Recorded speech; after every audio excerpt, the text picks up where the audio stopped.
Good morning, good afternoon, good evening, wherever you are. I hope you're all well when you watch this. News for you. This is going to be a new show, and you can see I'm joined by my man, the Cough. How you doing, buddy? Doing all right. It's been a very interesting week this week in the world of football, in the world of Tottenham Hotspur Football Club, and now we're gonna sum it up as well as we can without ripping our own eyeballs out. It's gonna be an Exactly. laugh, and we're gonna enjoy ourselves. How are you, Ex- Brian? I'm good. I'm good. So just let people know they would have seen over the last two Sundays, Ben and I have done a cockerel doodle doo together. Basically, going over the week and having a bit of a light-hearted fun about it and a bit of a heated discussion. When I say heated, heated at the board, not heated at us. And we got such good feedback of it that we thought, you know what? Rather than recording it on a Sunday and then putting it out Sunday afternoon, let's record it as we are on Saturday, ready for you to watch every Sunday when you have your coffee or your chilling. So, welcome to a brand new show, which is the weekly Tottenham review, which will be out all season long and in the summer with me and the Cough. We're very happy about this show, aren't we? Yeah, it's gonna be fun. I think we're always need to laugh at ourselves, and this is what this show is going to be. Hopefully, one day the Tottenham review will not be ourselves being horrible to each other about ourselves. We're just going to be here chilling out and talking about the success we're going to have. But that's never going to happen, is it? So yeah, let's just moan like we always do, and you can enjoy it at home on a Sunday in your pajamas with your Exactly. favourite bowl of cereal. It's like wacky races, but with Tottenham. Exactly. And it's talking of wacky, it's been a wacky week. What we are going to do, Tottenham on Tour are releasing their own paper. Ben is going to read to you the headlines that have made the Tottenham Chronicle this week. Although it could have been a song by Craig David this week. We're going Yeah. to hand over to you, Ben, for the Tottenham Chronicle updates of the week. Updates of the week. Last Sunday after our show.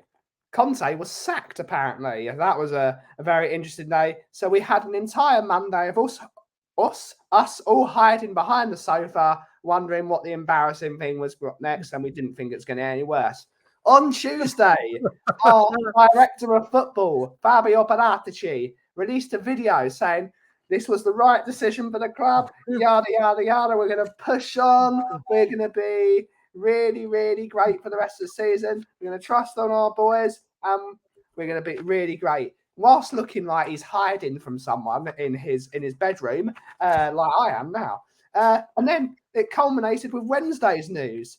Karatici's been given a global ban by FIFA. So that lasted long, Fabio. Cheers, mate. Cheers, mate. Yeah, Fabio Paratici's global ban was confirmed by a FIFA statement on Wednesday. And then Tottenham were hit completely and utterly surprised by this on Thursday. They said they didn't know this was going to happen.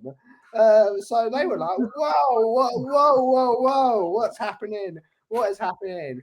And it culminated by yesterday's news that Fabio Paratici has been put on gardening leave or is stepping back from the football side of the business. So it's been a very interesting week in the world of Tottenham Hotspur Football Club. It's been like a washing machine. It's going round and going round, and it's just constantly spinning and drying. And we don't know where the next embarrassing thing is going to come from. But back to you, Brian, from the Daily News. That was the Tottenham Chronicle of the week. It's utterly embarrassing. I love the way you use washing machine because we just have been washing our dirty laundry in public this week, Yeah, haven't we? It's absolutely. exactly what we've been doing. It's been one of those where you're like, please, just make this stop. It's like I've heard of you hear of these people that have good luck streaks Yeah, or can't catch a break. yeah. Well, these people that can't catch a break, when comparing to Tottenham, must feel like the luckiest people in the world. Yep, absolutely. Because where do you see this a week like this at any football team? You don't. You just don't. It's really funny. It's like a comedy. It's full blown Groundhog Day. Every day is something worse. It's what's next. It's 0 days since Tottenham's last embarrassing moment in the Simpsons Yep. meeting, and we don't know what's going to happen today. It's really exciting. It's like another Simpsons meme where Lenny and Carl are standing behind Homer. Like, wait just a moment, they're about to do something stupid. Do you know what? I've just realised we've left something else in the top. We've left something out. Well, it's not official, but there's also this talk with all that going on. Yep. That the season tickets are going up. Yep. Oh, we forgot about that. That was Monday's news, wasn't it? That was season tickets are going up by 6% in some places. I mean, honestly, this is just. I mean, the Tottenham Chronicle part is going to be light-hearted like this. This is just. Sometimes you're searching for news. It's like, oh my god, there's bad journalism when they just make a story up out of thin air. Yeah. This has dominated all media outlets, hasn't it, all week? Let's have a look what's going on at Tottenham. It's the easiest week if you are a journalist covering Tottenham. I bet you'll absolutely you are like saying, "Thank God you've just given me all this content. I don't need to do anything for the rest of the month because I've got a month's worth of content in a week and just talk about this rubbish." It's exactly great. Just like us YouTubers, basically. It's like, oh my god, you're manna from heaven. But here we go. So this one we're going to call, because it is WrestleMania weekend, and Ben and I are partial to watching a bit of wrestling. 2 out of 3 falls. Well, in this time, we're using 2 out of our 3 Italians. Yeah. We're 2 down. Stellini to go. And you got to remember, and people keep saying this as well, Stellini has been done for match fixing in his previous, and he's our manager leading out. I mean, I just don't. Oh, mate. So let's have a it's ridiculous. It's ridiculous. I mean, I'll ask you a question, and I'll give you my answer afterwards. Do you think Stellini lasts the season? No, that's the next one. Mason in. It's just going to be Ryan Mason. I've honestly got a feeling that if we lose to Everton, he could be gone. And it's not even about the result. You look at it, and everyone was saying this. Who sacks their manager and keeps their entire backroom staff apart from their brother? Who does that? It's got to the point. I just don't. The way things are going, I don't know if he's going to walk or he's pushed or it's mutual. I can't see him lasting the. I can't see him lasting the week. In all honesty, what about you? I mean, if you were to say when you think he may go, when would you think?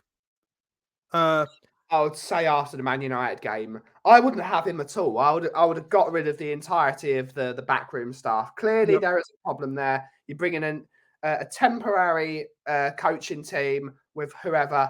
Bringing David Pleat is my reckon. The man knows his job. He's done it 3 times.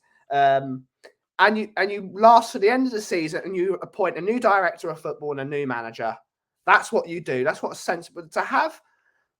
The majority, it's like a mutiny by the crew, but the crew haven't mutinied. It's the players that have mutinied. Apparently, allegedly, they've had a mutiny, but I don't. It doesn't make sense. It's bizarre. It's uncomprehendable. I don't think this has ever happened at another football club where they've sacked the captain but kept on the shipmates.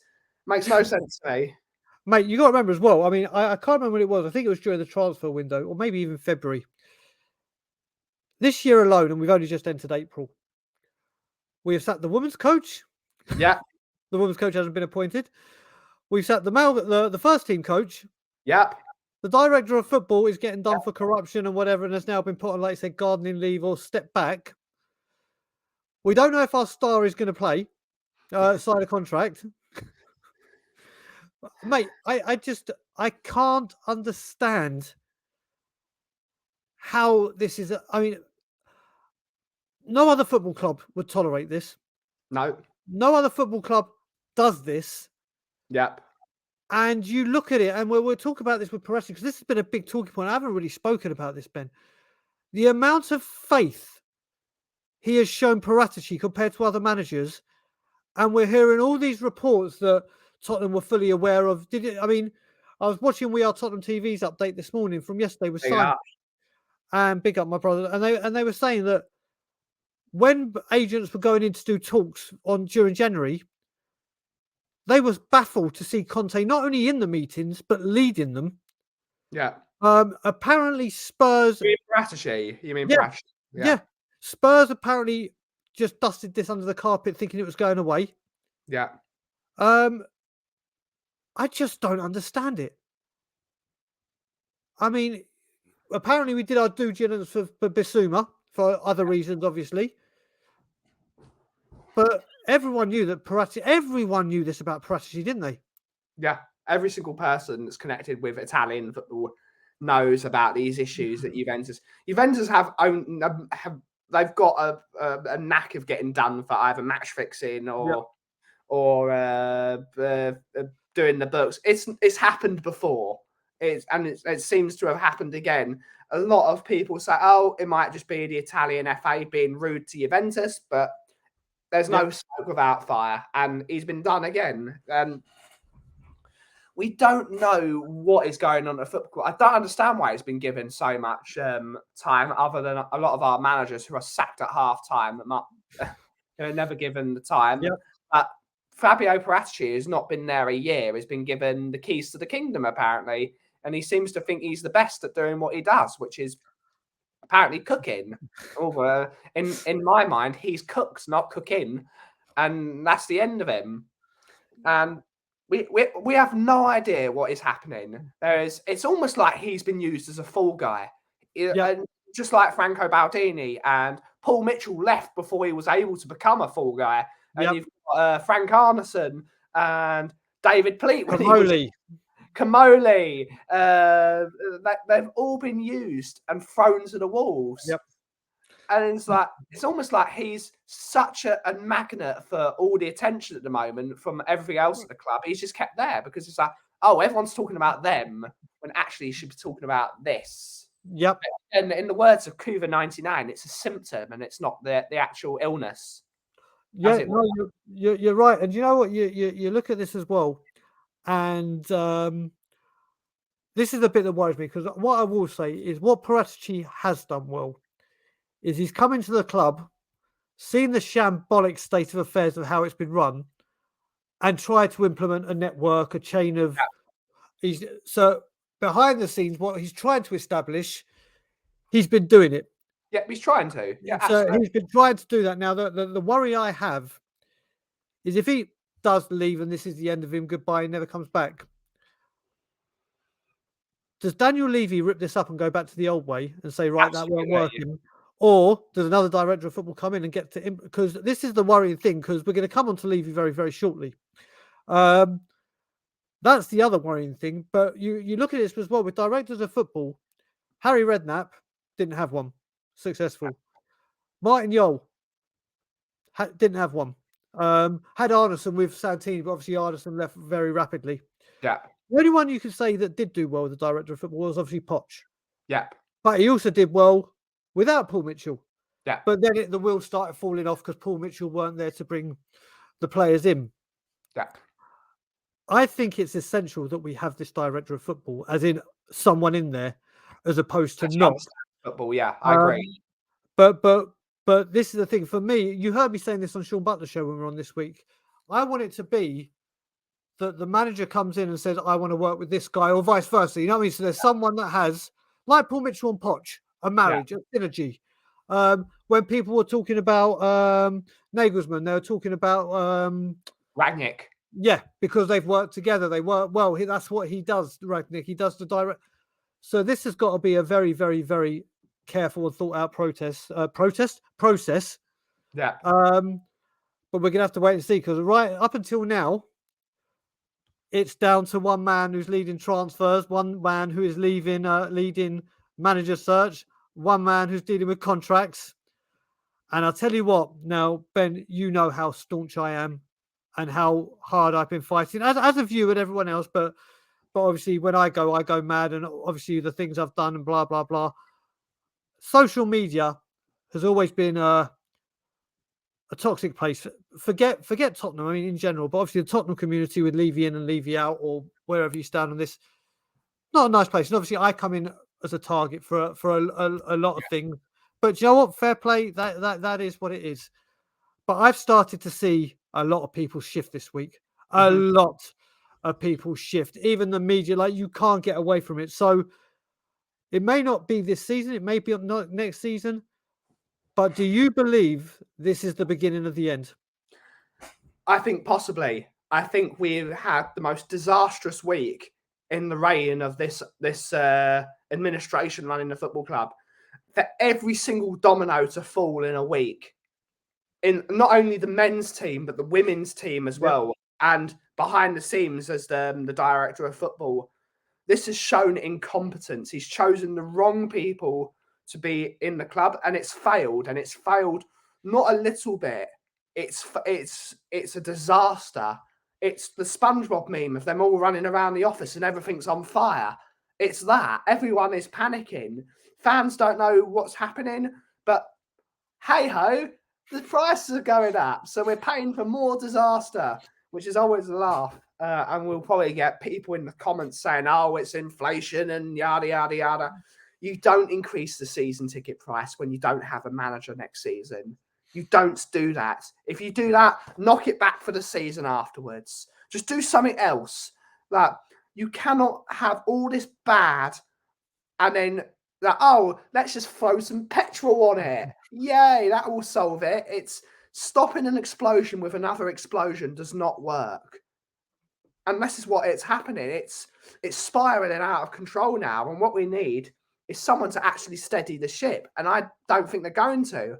I think this is possibly the straw that broke the camel's back with a lot of fans. A lot of the moderates that are sitting on the fence now starting to say, what is happening here? This doesn't happen. Even the people that are like trying to keep out of it are like they're being sucked into it now because we've been plugging away and we've been plugging away. And now people are saying, right, this is not acceptable now. What are you going to do about it, Mr. Levy? Either fix it or I'm gone.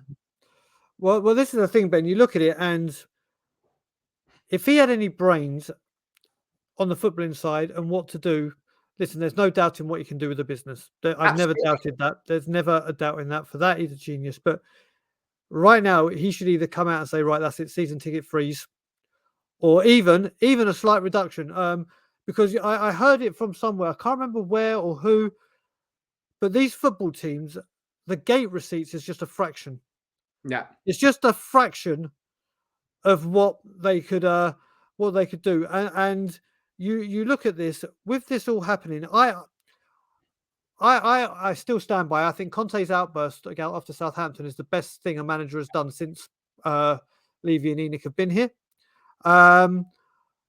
This has just gone from bad to worse and is getting more and more embarrassing. And you look at it now, every single sports program. I know Football Focus today. I haven't watched it yet, but they're doing a piece on it. Like, you cannot get away from what is going on at our club. And when you hear the people that are Spurs fans going on TalkSport or other things, and they're going mad, then you hear ex-players, ex-managers, and them saying this is just, and I just don't understand how he can get out of this one. I think he's in such a corner now. His silence is deafening. Like, we all know he's doing silence. I'm just waiting for the next scripted video like he did a couple of years ago to get chopped up and memed the hell out of. I honestly, if we beat Brighton and then people go, oh yeah, but we won, we're still in fourth, I'm going to go nuts because this keeps happening and keeps happening. Now, if this had happened to Enoch, all this Taylor woe, like if one of their staff members are getting done for corruption high up, they're gone. Yeah. No, they're gone. Buy it, see you later. Losing money, spending money badly. They're gone. The way this is going, I mean, I was speaking to Ryan and I said, and I was talking to another friend, Ryan Isaacs, and I said, we were talking about Everton. And I said, isn't it typical? The Everton chairman won't be there because of the protests, but our chairman will. And one of my friends turned around and said, no, I don't think Levy will go to it because of all this. And I said, oh, he bloody well will. His ego and his arrogance, he will be there. He will be there. And I'm just hoping now, because I will say a lot of people have come out and started speaking and saying, right, this is it. I've tried to defend I've tried to defend you. I've tried. But now this is it. This is it. I've seen what people have been speaking about. And like you said straws the camel's back, Ben.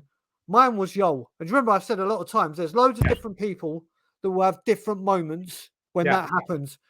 But I think this week has been the biggest swoop of opening the floodgates. And for me, this has to be the beginning. Put it this way, at Brighton, I'm going to be there. I'll be outside the club shop as well. We're going to try and do as much as we can.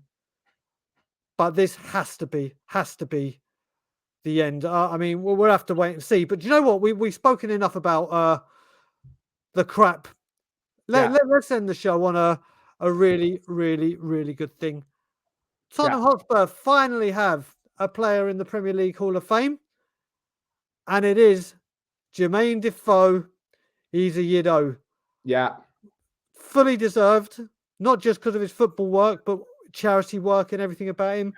Just an incredible striker. What's your memories and thoughts of Jermaine Defoe? Jermaine Defoe is one of the world's greatest human beings, in my opinion. Forget his footballing prowess. A brilliant footballer. Bloody nice guy as well. Met him on many occasions. Met him when I was a mascot. Met him at Chigwell petrol station, the Shell garage, for all you guys that know Chigwell geography. What he did for that little boy, Bradley Lowry, in the most darkest days of that kid's life was nothing short of mensch-worthy. That man, and if he goes into any bar in the UK and I'm there, that man is never buying a drink. Yep. He is a wonderful human being. The work he's done for his charities that he's been doing, the Jermaine Defoe Foundation, I believe it is. Yeah, correct.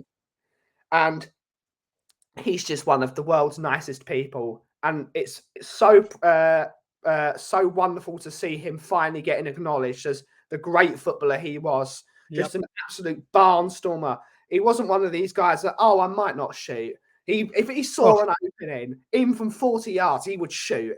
Some people would call it selfish. Some people would call it arrogance. No, he believed in himself because he was a wonderful player.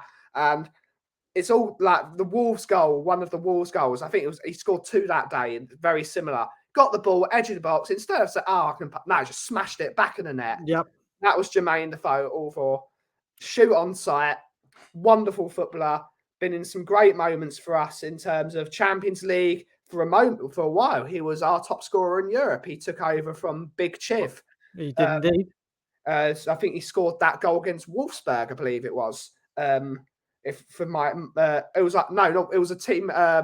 Who did we play that year in the Champions League? It was Inter Milan. It was Vitesse Arman or whatever.